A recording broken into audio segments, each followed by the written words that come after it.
ശബരിമല സ്വർണ്ണക്കൊള്ളക്കേസ് ഇപ്പോൾ ക്രിമിനൽ അന്വേഷണത്തിൽ നിന്ന് മാറി കേരളത്തിലെ രാഷ്ട്രീയ വിശ്വാസ്യതയുടെ പരീക്ഷണമായി മാറുകയാണ്. CPM-നെതിരെ ദിവസവും വാളോങ്ങിക്കൊണ്ടിരുന്ന UDF അതേ കേസിൽ സ്വന്തം മുന്നണി കൺവീനർ അടൂർ പ്രകാശ് SIT-യുടെ ചോദ്യം ചെയ്യലിന് വിധേയനായതോടെ പ്രതിരോധ നിലപാടിലേക്ക് തള്ളപ്പെട്ടു എന്ന് തന്നെ പറയണം.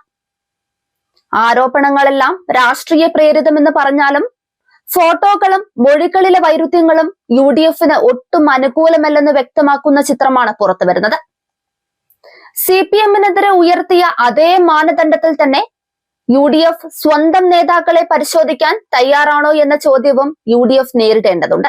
ശബരിമല സ്വർണ്ണമോഷണ കേസിൽ UDF കൺവീനർ അടൂർ പ്രകാശിന് അക്ഷരാർത്ഥത്തിൽ കുരുക്ക് കൂടുതൽ മുറുക്കുകയാണ്.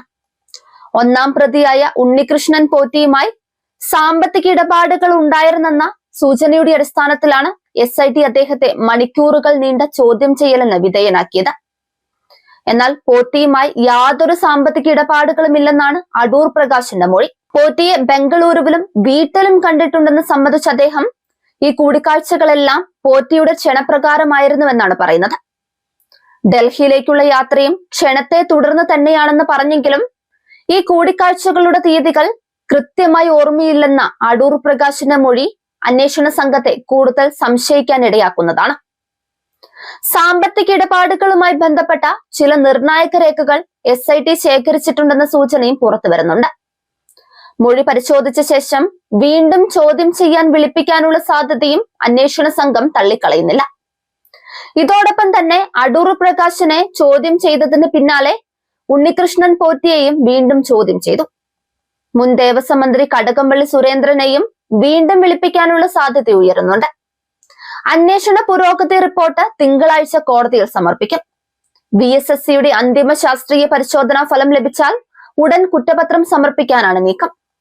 എന്നാൽ രാഷ്ട്രീയമായി ഏറ്റവും നിർണായകമായത് മറ്റൊന്നാണ്.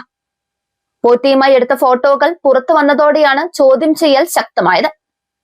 മണ്ഡലത്തിലുള്ളയാളെന്ന പരിചയം മാത്രമാണ് എന്ന് പറഞ്ഞ അടൂർ പ്രകാശിന് അതിനപ്പുറമുള്ള അടുപ്പം ഫോട്ടോകൾ തെളിയിക്കുന്നുവെന്നാണ് രാഷ്ട്രീയ വൃത്തങ്ങൾ വിലയിരുത്തുന്നത്. CPM-നെതിരെ ഈ കേസിൽ ശക്തമായ പ്രചാരണം നടത്തിയ UDF-ന് ഇപ്പോൾ അതേ കേസിൽ സ്വന്തം മുന്നണി കൺവീനറെ പ്രതിരോധിക്കേണ്ടി വരുന്നത് വലിയ രാഷ്ട്രീയ തിരിച്ചടിയാണ്.